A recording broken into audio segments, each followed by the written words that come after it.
Salve, salve galera, beleza, beleza, que alegria fazer esse vídeo, mano, puta que empolgação pra fazer, cara. A princípio eu não lembra, eu acho que eu não ia fazer esse vídeo, cara, eu até lembrava da data de lançamento do disco, mas eu acho que eu não ia fazer de cara, se eu não tô enganado aqui, porque eu tô tentando puxar pela memória.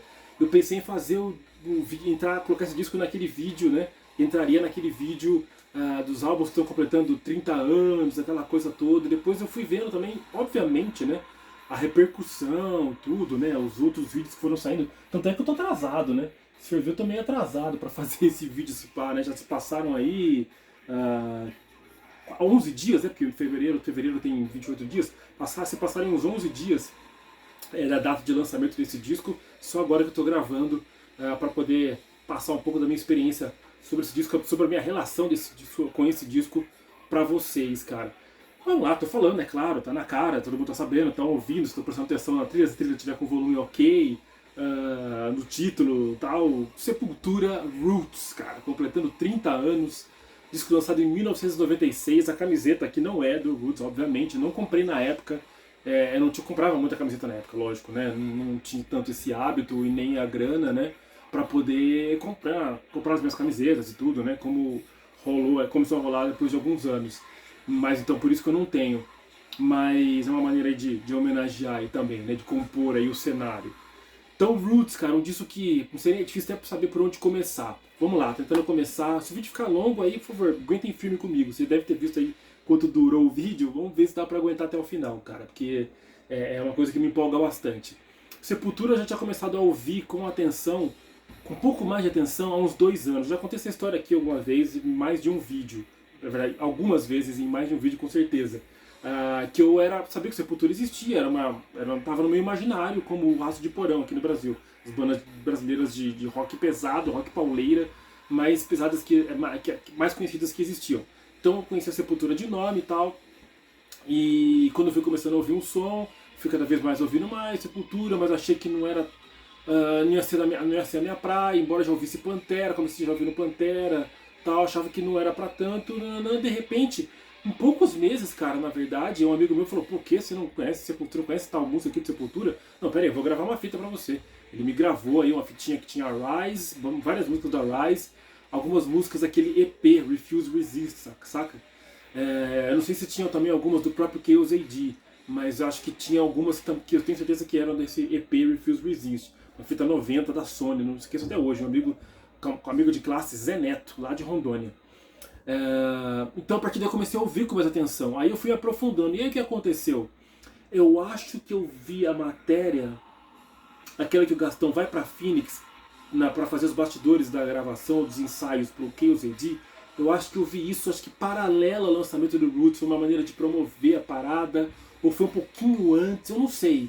Sei que eu lembro de ter essa memória aí, de ver essa matéria do Gastão lá nos Estados Unidos com os caras, e pouco tempo depois saiu o Roots. Então o que eu tinha? A base que eu tinha era essa, a fitinha gravada, e aí o boom do lançamento do Roots. Aí aquela parada toda, até eu tentei procurar uma revista que fala do lançamento, que mostra o Max e o Andrés vestidos ali com toda a indumentária indígena e tudo, mas eu não achei, acabou ficando em cima da hora aí, eu não sei se está aqui ou se está nos meus pais. Então acabou que a gente vivenciou muito aquilo na época. Quando foi a divulgação maciça, você vê, por revista, claro, na época, né, não tinha internet, a internet estava começando a chegar, então foi muito por revista e muito pela MTV, lógico, MTV bombando ali, passando o clipe de Roots toda hora, e tipo, muito assim, empolgado. Qual que é o seu próximo single? Attitude. Qual é o próximo? Rata Marrata. Não, primeiro foi Rata Marrata. Ai, caralho. Roots, Attitude, depois Rata Marrata, né? Tô fazendo tudo de cabeça, eu não peguei tanta informação por aqui, não. Só pra pegar os detalhes aqui de venda de discos que eu peguei aqui. Desencana. Então a gente foi vendo os clipes aí, meu camarada Alex e tal. E fomos ficando cada vez mais pirado, né, com o negócio, né, cara, com o lançamento e com o próprio disco. Aí até então não tinha nenhum disco de Sepultura, né? Como eu falei, só tinha a fitinha, não tinha me interessado ou não tinha tido a oportunidade de comprar um disco. Aí quando na ânsia, né, cara, de ver todo esse hype em cima do Roots, acabei ganhando de aniversário, cara. Eu lembro que eu tava fazendo 18 anos naquele ano. Lembro que rolou até uma festa surpresa, velho, foi muito louco. algumas pessoas que iam pra festa, alguns parentes e tal, meu tio perguntou, o que ele quer de presente e tal. Aí minha mãe veio perguntar, eu falei, eu quero o Chaos AD de Sepultura, porque eu já tinha o Roots, né? Então eu queria o Chaos AD de Sepultura, né? Aqui, ó, nem mostrei até agora a capinha aqui, ó. Aí ele falou, beleza, eu falei, fala pra ele que eu quero o CD do Sepultura. Aí ele comprou o Roots, né? Seria a minha segunda cópia do Roots ali em pouco menos de 3, 4 meses. Aí eu fui num sebo e troquei o meu Roots do meu tio, grande tio Jovacir, obrigado tio pelo presente, mas eu acabei trocando pelo Chaos AD, que eu não tinha ainda, né? Foram os 2 primeiros discos de Sepultura que eu tive. Então ali, cara, aí pirei, né, cara? A gente pirou demais, ficava ali ouvindo muito esse disco, cara, como eu falei, o hype foi muito grande. A coisa toda da visita à tribo Chavantes para poder fazer todo esse conceito, né, da coisa tribal, Sepultura abraçando completamente as suas raízes, né, como o próprio nome do álbum diz. Então foi uma coisa realmente um mergulho muito intenso, aquilo foi uma novidade muito grande que impactou o mundo inteiro, né, ligado ao metal especialmente, mas também algo que chamou atenção em algumas outras partes. Eu lembro que eu cheguei até a fazer alguma coisa na faculdade falando sobre essa necessidade de buscar as raízes, a brasilidade, né? Não era sobre música necessariamente, o trampo que eu estava fazendo ali na faculdade, não lembro exatamente, era uma coisa de rádio, uma parada assim, e eu usei a Sepultura como exemplo, de buscar as raízes, buscar as origens e tudo. Então realmente foi um negócio muito relevante, né, cara? O que eu posso falar aqui, cara? Tava lembrando de uma parada aqui, até esqueci da sequência. Tanta coisa que veio na mente, cara. Os clipes e tudo mais, né? Gostar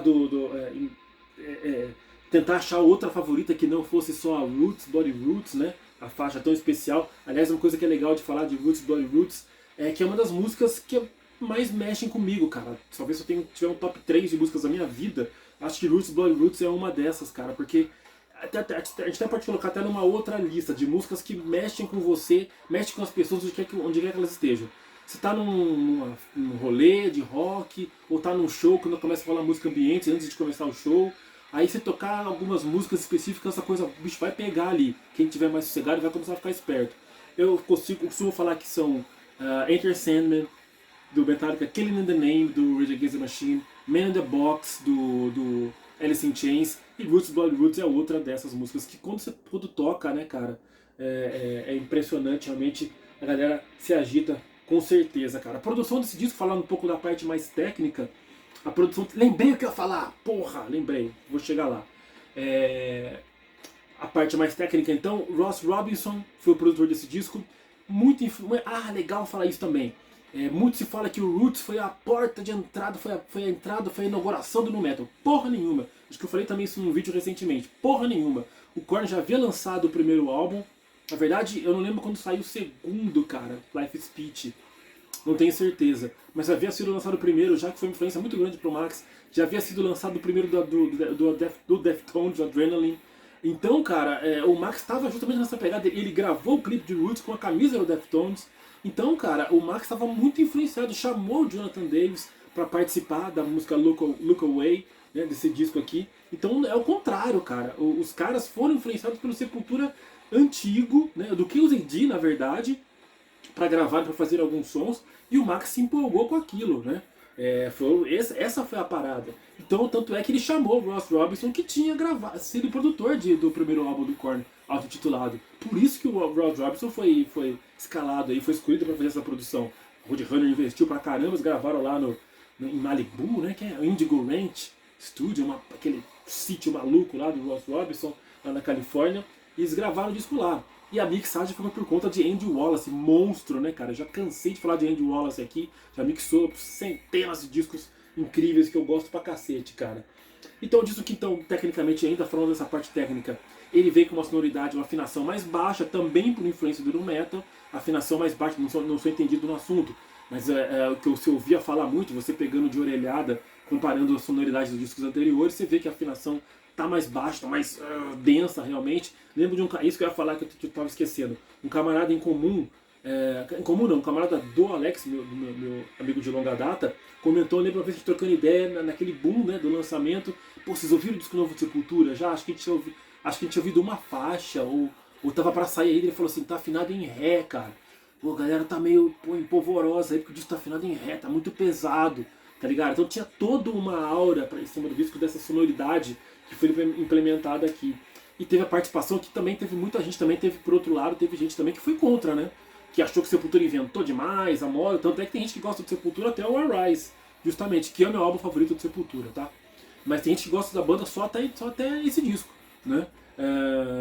E torceu o nariz realmente pro álbum Roots. Então realmente tem muita percussão, como eu falei agora, né? A busca pela brasilidade, muita percussão, os cantos indígenas na Itzália aqui. Então tem muita coisa. O clipe de Roots já mostra muito disso, a coisa da capoeira, do candomblé, dos ritmos baianos ali, né? Inspirados pela África, né? Timbalada ali, os caras, os ritmistas participando do clipe ali junto com o Igor e tudo. Então é uma coisa, realmente foi uma experiência muito diferenciada, que alguns torceram o nariz, outros tantos. Outros uns torceram o nariz, outros não, que foi o meu caso. Eu gostei bastante e essa sonoridade toda é aplicada nesse disco aqui. Cara, o disco inteiro eu gosto muito, tá ouvindo esses dias no carro, inclusive, né? Que mais? Que música que eu posso destacar? Eu gosto muito de Stray Hate, porque eu lembro que eu ouvi o vocal do Andreas, então era legal de ver, era uma novidade pra gente. Gosto também de Born Stubborn, uma música longa, bem trabalhada. Que mais que eu gosto aqui? Endangered Species, uma música que eu fui aprendendo a gostar mais com o passar do tempo. Tem os dois hardcore, vamos dizer, que são Speech, Dictatorship. Tem as faixas bônus, que eu lembro que vinha a caixinha. Essa caixinha acho que não é original. É muito antiga, mas não é original que veio com o CD. Vinha com adesivão escrito Bônus 2, porque tem duas faixas bônus, né? A Procreation of the Wicked, do Celtic Frost, e a Symptom of the Universe, do Black Sabbath, que entraria, né? Que havia entrado justamente no NIB, né? No tributo ao Black Sabbath, né? Aquele primeiro tributo ao Black Sabbath, álbum de homenagens aí à grande banda. Então tudo isso, cara, tudo isso permeando esse álbum aqui do Sepultura, que está completando 30 anos. É incrível de falar desse disco até hoje. Eu tava lendo agora, isso é uma coisa que eu não sabia de cabeça. Ele foi lançado dia 20 de fevereiro, eu falei um monte de coisa, falei que faz 11 dias, mas não falei exatamente a data, né? 20 de fevereiro, que completou 30 anos, mesmo dia do aniversário de Kurt Cobain.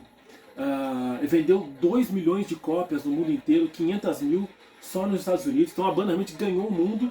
E o desfecho foi um pouco triste, né, cara? Hoje a gente fica com a influência, com tudo que significou na época. Eu lembro que eu levei pra Paraty, quando eu fui viajar com meus camaradas, eu levei pra Paraty pra ouvir esse disco lá, se tivesse algum rádio, alguma coisa. Sei lá por que eu levei esse disco pra lá, cara. Hoje em dia jamais eu faria isso, né, com medo de quebrar alguma coisa, rasgar aqui o encarte. Então foi uma influência muito grande, cara. A gente guarda a memória até hoje, né? Ouve bastante, curte até hoje, como eu falei, né? Ouvi no canal esses dias. Porém, cara, ele teve um desfecho triste, de certa forma, tirando a parte, o legado que ele deixou, por conta da saída do Max, né, cara? A banda foi crescendo muito, né? Eu tava falando aqui do Chaos AD, que a banda já começou a ficar com um som único, né? Peculiar. Foi crescendo comercialmente, popularmente, ali os fãs foram cada vez mais se empolgando, a banda foi ficando cada vez mais conhecida, não eram mais os Jungle Boys, né, da época do Arise, do Beneath the Remains. Ganharam o mundo realmente, e isso pode ter subido a cabeça, especialmente do Max. Isso aí é uma história para um outro momento, né? Vocês podem deixar a opinião de vocês aí, mas a gente já viu muitas entrevistas, milhares de entrevistas, né, do Andreas, do próprio Max, do Igor e tudo, do Paulo um pouco, que a coisa ficou esquisita, aí o Max acabou saindo da banda, saindo porque não quiseram manter a empresária, porque a Glória, que era esposa do Max, estava dando muita ênfase, muito destaque pro Max e não pra banda como um todo, enfim. Toda uma novela aí que vocês sabem, foi uma pena, cara. Hoje a gente vê com carinho muito grande shows dessa época, da turnê desse disco, que durou um ano. Eles estavam indo pra Japão, Austrália, ia arregaçar com tudo. Né? Muita gente fala, ia virar o novo Metallica. Não sei, mas ia ser mais gigante ainda, cara. Então quando saiu até o vídeo completo do show de Sepultura no Pink Pop 96, que a gente via só pedacinhos a vida inteira, né, por muitos anos, né, anos de internet, quando a gente viu inteiro, cara, arrepiou só de ver inteiro, assistia ali vidradaço, cara, fudido de ver como é que ele introduzia, cara. Se ele falava Greetings to the Most High, se era na época do Soulfly, ou Greetings from the Third World, até esqueci de pegar aqui, cara. Não sei se está aparecendo a minha calça xadrez do pijama aqui, se eu levantar vai aparecer de vez. O álbum, né, cara, Under a Pale Grey Sky, que saiu depois que o Max saiu da banda, foi o registro do último show ever, né? O último show da história com o Max Cavalera, né, no Sepultura. E tem a introdução linda, né, cara, que quando a gente ouve, né, o Max gritando, é sempre bom, tanto nesses vídeos que eu falei, quanto nesse disco aí. Greetings from the Third World, 1, 2, 3, vai! E começando Roots, né, cara, Roots, Bloody Roots. Então é um negócio incrível, espetacular, que emociona, que empolga até hoje, com certeza. Por isso que deve ser celebrado, por isso que eu tinha que fazer um vídeo especial sobre o álbum Roots e não colocá-lo simplesmente num vídeo sobre álbuns que estão completando 30 anos, cara. Eu podia falar mais coisas aqui desse disco, talvez eu tenha esquecido. Essa capa aqui foi tirada de uma nota de cruzeiro, talvez, na época. Pegaram mais ou menos a mesma gravura aqui, a mesma a foto desse indígena aqui, para poder ilustrar. Eu me lembro que foi essa parada. A capa, se não me engano, foi o Michael Whelan, mesmo que tinha feito a capa do Chaos AD, se não estou enganado. Podem pesquisar um pouco mais aí para saber o que mais temos sobre esse disco, cara. É muita informação, com certeza. Então eu queria que vocês, até para estimular o debate, se você era nascido, se você curtia na época, 40 a mais ou quase 50, como você viveu essa época aí com o lançamento do Roots, ou se você conheceu depois, o que significa o álbum pra você hoje. O fato é isso, cara. Sepultura do Brasil, Roots, 30 anos, descasso foda, e tem que ser celebrado com certeza. Eu não vou nem colocar a música pra tocar aqui, eu coloco. O vídeo tá longo pra cacete. Tá rolando Bring the Part agora, eu vou colocar, foda-se.